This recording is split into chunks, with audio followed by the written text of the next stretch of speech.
जय श्री राम साथियों। जय देवभूमि उत्तराखंड, जय तपोभूमि उत्तराखंड। आप लोगों से मेरा यह विनम्र अनुरोध है कि इस वीडियो को अंत तक अवश्य देखें। साथियों, जैसा कि मैंने अपने पहले इंट्रोडक्टरी फर्स्ट एपिसोड में, जिसका लिंक नीचे डिस्क्रिप्शन बॉक्स में दिया गया है, उसमें बताया था कि my wish is to complete all India self driving journey, और मैंने इसकी शुरुआत उत्तराखंड से की थी। उस समय जब मैं अपनी first solo self driving journey शुरू करने की योजना बना रहा था, मेरे पास कोई खास वजह नहीं थी कि मैं पहले उत्तराखंड ही क्यों जाऊं। मैं भी व्यक्तिगत रूप से उत्तराखंड को खासकर चार धाम या नैनीताल जैसे कुछ पर्यटन स्थलों के लिए ही जानता था, जैसे कि ज़्यादातर दूसरे टूरिस्ट, ट्रैवलर्स या तीर्थयात्री। फिर भी मैं by the grace of the God चार धाम की यात्रा करने की अकल्पनीय योजना बना रहा था। मुझे यकीन नहीं था कि मैं अपनी इस पहली ही सेल्फ सोलो ड्राइविंग जर्नी के दौरान आसानी से लगभग 10 से 12,000 फीट की उतनी ऊंचाई पर जा पाऊंगा। उत्तराखंड, जिसमें कुल 13 जिले शामिल हैं, भारत के उत्तर प्रदेश से अलग हुआ एक राज्य है, जिसमें 2 एडमिनिस्ट्रेटिव डिवीजन्स हैं, एक गढ़वाल और दूसरा कुमाऊं। गढ़वाल डिवीजन मुख्य रूप से चार धाम, पंचप्रयाग, पंचकेदार और 5 मुख्य नदियों का उद्गम स्थल जैसे भागीरथी, अलकनंदा, यमुना, मंदाकिनी, धौलीगंगा शामिल है। कुमाऊं डिवीजन मुख्य रूप से आदि Kailash, Om Parvat, lesser visited places like Kasar Devi temple, Patal Bhuvaneshwar cave, Chakori, Bageshwar, Baijnath, कुछ प्रमुख नदियों का उद्गम स्थल जैसे काली या शारदा, रामगंगा, गौरी गंगा, पिंडारी गंगा आदि, major tourist attractions like Nainital, Almora, Ranikhet, Jim Corbett, Munsiyari, Bhimtal, और सड़क मार्ग या road route to Kailash Mansarovar via Lipulekh pass at the border of India, China, Tibet शामिल है। उत्तराखंड की मेरी यह यात्रा कुमाऊं डिवीज़न से शुरू हुई थी, जिसमें अभी तक आप लोगों ने मेरे साथ पिछले 10 एपिसोड्स में मुक्तेश्वर, नीम करवली बाबा आश्रम, कैंचीधाम, कसार देवी, पाताल भुवनेश्वरी केव, चकोरी, मुनस्यारी, बागेश्वर, बैजनाथ जैसे लेजर नोन या लेजर ट्रेवल्ड प्लेसेस का सफ़र तय किया है। हालांकि इस first solo self driving journey के दौरान हाई एल्टीट्यूड के कारण कुमाऊं डिवीज़न में आने वाले आदि कैलाश और ओम पर्वत की यात्रा मैं नहीं कर सका। उत्तराखंड की मेरी संपूर्ण यात्रा से पहले मैं भी उत्तराखंड की वास्तविकता और महत्वता से अनभिज्ञ था, लेकिन जैसे जैसे मैं अपनी इस यात्रा के हर अगले पड़ाव पर पहुंचता जा रहा था, यह समझ में आ रहा था कि उत्तराखंड को ऐसे ही तपोभूमि या देवभूमि नहीं कहते हैं। और शायद यह कोई संयोग नहीं था, बल्कि मुझे अपनी कठिन लेकिन साहसिक और रोमांचकारी wish all India self driving journey की दिशा में पहला कदम उठाने के लिए तपोभूमि या देवभूमि अपना अनमोल आशीर्वाद देने के लिए बुला रही थी। देवों की भूमि उत्तराखंड, बड़े बड़े ऋषियों, मुनियों, संतों और तपस्वियों की भूमि उत्तराखंड, आध्यात्मिक केंद्र की भूमि उत्तराखंड, भारत की सबसे बड़ी और पवित्र से पवित्र नदियों के उद्गम स्थल की भूमि उत्तराखंड, जैसे गंगा, यमुना, सरस्वती, अलकनंदा, भागीरथी, पवित्र नदियों की संगम स्थली पंचप्रयाग की भूमि उत्तराखंड, भगवान शिव के शरीर के 5 भागों वाले तीर्थ स्थली पंचकेदार की भूमि उत्तराखंड, सबसे महत्वपूर्ण धार्मिक, आध्यात्मिक, सांस्कृतिक यात्रा जैसे चार धाम, आदि कैलाश, ओम पर्वत की भूमि उत्तराखंड, विशालतम ग्लेशियर की भूमि उत्तराखंड। लेकिन अधिकांश लोग उत्तराखंड की अभूतपूर्व महानता, अलौकिक शक्तियाँ, रहस्यों से अनभिज्ञ उत्तराखंड को मुख्य रूप से एक पर्यटन स्थल और चार धाम के लिए ही जानते और समझते हैं। जिस किसी ने भी अपने संपूर्ण जीवन काल में कम से कम एक बार इस संपूर्ण उत्तराखंड का भ्रमण किया होगा, वह निश्चित रूप से यह स्वीकार करेगा कि उत्तराखंड एक ऐसी जगह है जिसके बिना संपूर्ण भारत की कल्पना करना एक अतिशयोक्ति होगी, और दूसरे शब्दों में कहें तो बिना उत्तराखंड के भारत पूरा नहीं हो सकता। इस एपिसोड से हम कुमाऊं डिवीज़न से गढ़वाल डिवीज़न में प्रवेश कर रहे हैं, और हमारा पहला पड़ाव होगा कर्णप्रयाग, जो पंच प्रयागों में से एक है। कर्णप्रयाग, जहाँ अलकनंदा नदी पिंडर गंगा से मिलती है। अलकनंदा नदी हिंदू तीर्थ स्थल बद्रीनाथ से होकर बहती है, और पिंडर नदी कुमाऊं हिमालय के पिंडारी ग्लेशियर से निकलती है। पंचप्रयाग का महत्व हिंदुओं के लिए उनके गहन आध्यात्मिक महत्व में निहित है। पंचप्रयाग का अर्थ 5 पवित्र संगम स्थल, जहाँ 2 नदियाँ अलग अलग दिशाओं से आकर एक दूसरे से मिलती है और फिर एक ही नाम से आगे बढ़ती है। जिस स्थान पर ऐसी नदियाँ मिलती है उसे संगम या प्रयाग कहा जाता है।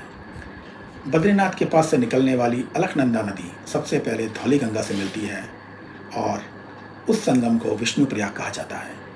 फिर अलकनंदा नदी आगे बहती है और नंदाकिनी नदी से मिलती है। उस संगम को नंद प्रयाग कहा जाता है। अगले संगम को कर्ण प्रयाग कहा जाता है, जहाँ अलकनंदा नदी पिंडर गंगा से मिलती है। चौथा प्रयाग रुद्र प्रयाग है, जहाँ अलकनंदा नदी केदारनाथ से निकलने वाली मंदाकिनी नदी से मिलती है। और अंत में देवप्रयाग में अलकनंदा नदी गंगोत्री से निकलने वाली पवित्रम से पवित्र भागीरथी नदी से मिलती है।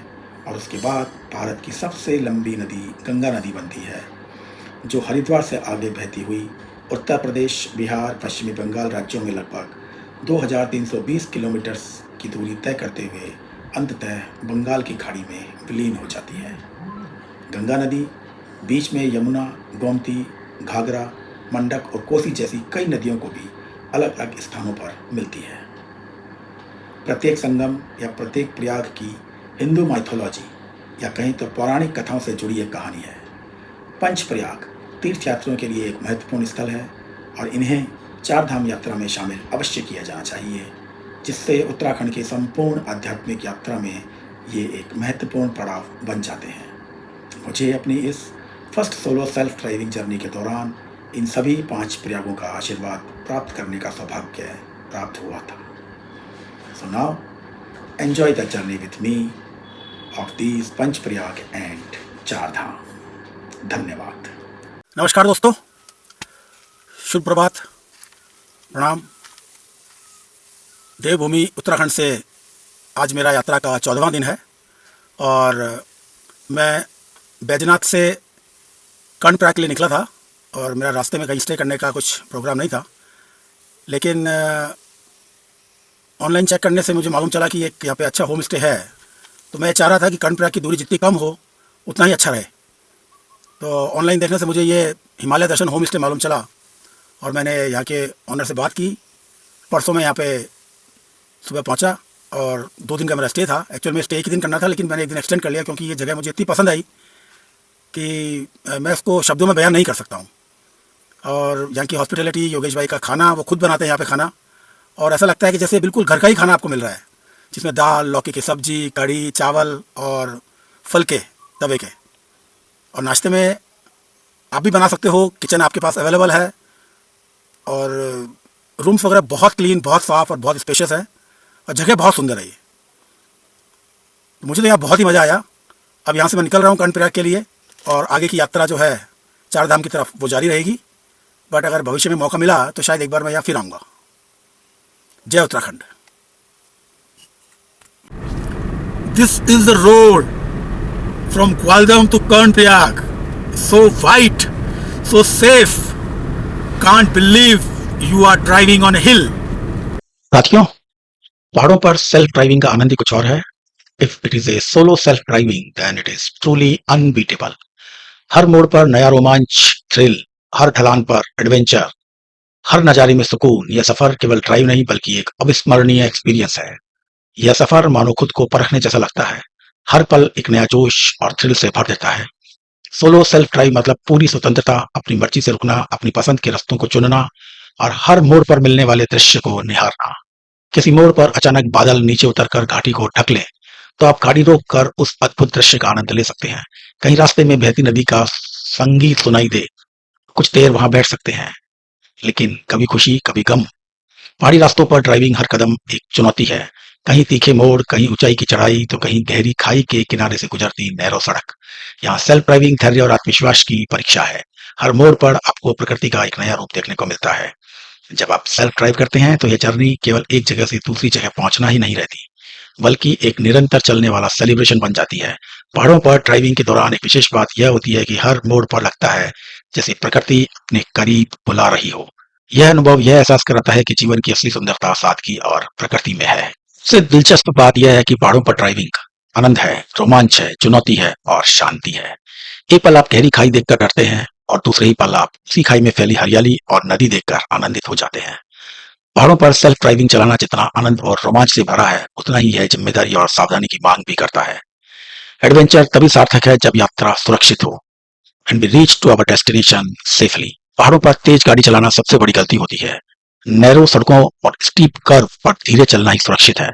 हर मोड़ पर हॉर्न बजाना आवश्यक है क्योंकि सामने से आने वाली गाड़ी दिखाई नहीं देती है। एडवेंचर हमारे भीतर की साइकोलॉजी से भी जुड़ा हुआ है। जब हमें लगता है कि हम इम्पॉसिबल या एक बहुत ही डिफिकल्ट काम को कर पा रहे हैं तो कॉन्फिडेंस कई गुना बढ़ जाता है। डर को जीतना और आगे बढ़ना जीवन की असली जीत जैसा लगता है।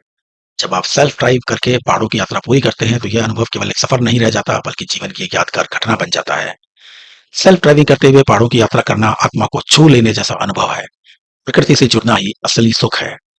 यह यात्रा हमें यह सिखाती है कि जीवन भी पहाड़ों पर ड्राइविंग जैसा ही है। Up and downs, deep curve, deep valley, narrow roads, uncertain conditions, पर हमें यह सिखाता है कि मुश्किल रास्तों से डरना नहीं चाहिए। कठिनाइयां जितनी भी हो लेकिन धैर्य, सावधानी, संतुलन और आत्मविश्वास से हर रास्ता पार किया जा सकता है। यानी यह यात्रा एक जीवन की तरह है। डर, चुनौती, शांति और आनंद सब साथ साथ चलते हैं। यात्रा के बाद जब आप वापस नीचे मैदानों में लौटते हैं तो आपके मन में केवल यही भाव रहता है, मैंने पहाड़ों को बहुत करीब से देखा ही नहीं बल्कि उन्हें वास्तविक रूप से जिया भी है। ये देखिए रोड, कर्णप्रयाग की रोड है ये। जब से पहाड़ पे चढ़ा हूँ ना, पहली बार गाड़ी को 4 नंबर गियर में चला रहा हूँ। लोग बोलते हैं पहाड़ में रिस्की है, गाड़ी चलाना रिस्की है। ये किधर रिस्की है यार? 4 नंबर गियर में गाड़ी चल रही है इधर पहाड़ में। देखो रोड देखो आप पहले, बाकी तो भूल जाओ सब। ये है कर्णप्रयाग जाने का रास्ता और अभी रह गया है मात्र 35 किलोमीटर। 35 नहीं, 25 से भी कम रह गया है। आधी दूरी मैंने तय कर ली है हिमालय दर्शन होम स्टे से। रास्ता बढ़िया है बट इधर भी लैंडस्लाइड का काफ़ी एरिया है। पहाड़ झुके हुए हैं रोड के ऊपर, लेकिन रोड अच्छी बनी हुई है। नीचे जो है वो गोमती नदी बह रही है साथ साथ में रोड के। कभी दिखती है कभी नहीं दिखती है मोबाइल में। अभी तक चाय नाश्ता नहीं किया है मैंने सुबह से। सोच रहा हूँ कर्णप्रयाग पहुँचने के बाद ही करूँगा, क्योंकि फिर आज का दिन पूरा दिन वहीं हूँ मैं। 9:30 बजे तक पहुँच जाऊँगा। और मैं तुम्हें देखते हुए देखूं, मैं बस तुम्हें देखते हुए देखूं। इन नज़ारों को तुम देखो, इन नज़ारों को तुम देखो, और मैं तुम्हें देखते हुए देखूं, मैं बस तुम्हें देखते हुए देखूं। कर्णप्रयाग आ गया है, 1 किलोमीटर ही रह गया है अब। यह कर्णप्रयाग का मुख्य घाट और अलकनंदा, पिंडर, गंगा नदियों का संगम स्थल है। शाम का समय है और मौसम बहुत सुहावना है। Feeling a strong magnetic attraction at this place. महाकाव्य महाभारत में वर्णित है कि कर्ण ने यहाँ तपस्या की थी और सूर्य देव को प्रसन्न किया था। बदले में उन्हें एक अभेद्य कवच और कभी न खत्म होने वाले बाणों का एक तरकश प्राप्त हुआ था। इस प्रकार संगम का नाम कर्ण के नाम पर पड़ा। महाकवि कालिदास द्वारा रचित एक संस्कृत काव्य नाटक अभिज्ञान शकुंतलम में उल्लेख है कि शकुंतला और राजा दुष्यंत का प्रेम प्रसंग यही हुआ था। ऐसा भी कहा जाता है कि स्वामी विवेकानंद ने भी यहाँ 18 दिनों तक ध्यान किया था। यह है कर्णप्रयाग का संगम, अलकनंदा और पिंडर नदी का। ये अलकनंदा नदी है, सामने पिंडर नदी है, ये संगम स्थान है और ये घाट है। मानव जीवन की अंतिम यात्रा। घाट पर होने वाले अंतिम संस्कार हिंदू परंपरा में अत्यंत पवित्र और गहन माने जाते हैं। घाट की सीढ़ियों पर जीवन और मृत्यु दोनों एक साथ मौजूद है। परिवारजन के चेहरे पर गहरी उदासी है, पर साथ ही एक विचित्र शांति भी, जैसा वे सब जानते हो कि यह स्थान, यह क्षण आत्मा की मुक्ति का द्वार है। अलकनंदा की लहरें धीरे धीरे किनारे पर आकर शव को स्पर्श करती है, जैसे माँ अपने संतान को अंतिम बार गोद में ले रही हो। शरीर पंच तत्वों में विलीन हो रहा हो।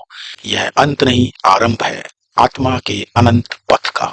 यह केवल एक रस्म नहीं बल्कि जन्म मृत्यु के शाश्वत चक्र का प्रत्यक्ष दर्शन है। कर्णप्रयाग टाउन का एक बहुत ही सुंदर मनोरम दृश्य। यह टाउन नदियों के दोनों ओर पहाड़ों पर बहुत ही खूबसूरती से बसा हुआ है। कल कल करती बहती हुई अलकनंदा और पिंडर गंगा नदियाँ और संगम का दृश्य पहाड़ों पर बने घरों और होटलों से बहुत ही आकर्षक और मनमोहक है। दोनों ओर की नदियों को पार करने के लिए फ्लाईओवर का निर्माण किया गया है।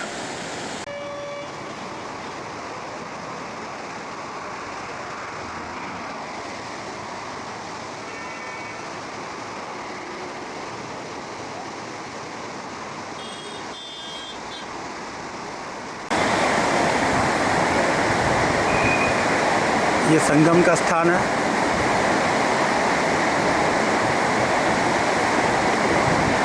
लेफ्ट हैंड साइड में अलकनंदा, राइट हैंड साइड में पंडा रिवर। ये पंडा रिवर आ रही है इधर से।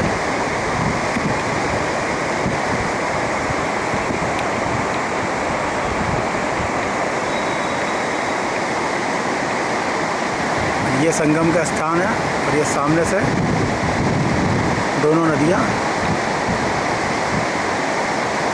साथ में मिलके बह रही है।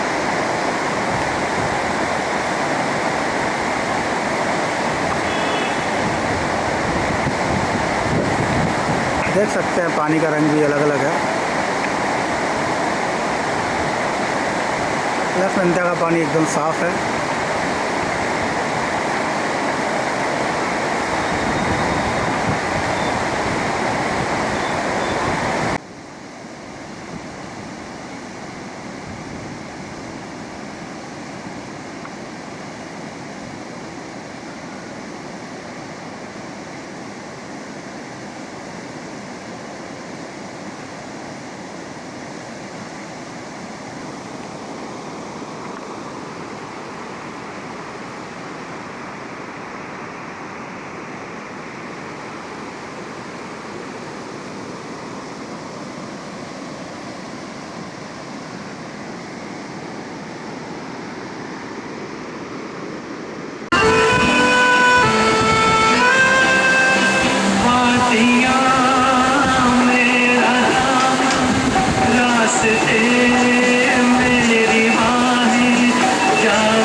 जीवन है इस जीवन का यही है यही है यही है रंग रूप ये जीवन है इस जीवन का यही है यही है यही है रंग रूप थोड़े गम हैं थोड़ी खुशियाँ थोड़े गम हैं थोड़ी खुशियाँ यही है यही है यही है छाँव धूप ये जीवन है।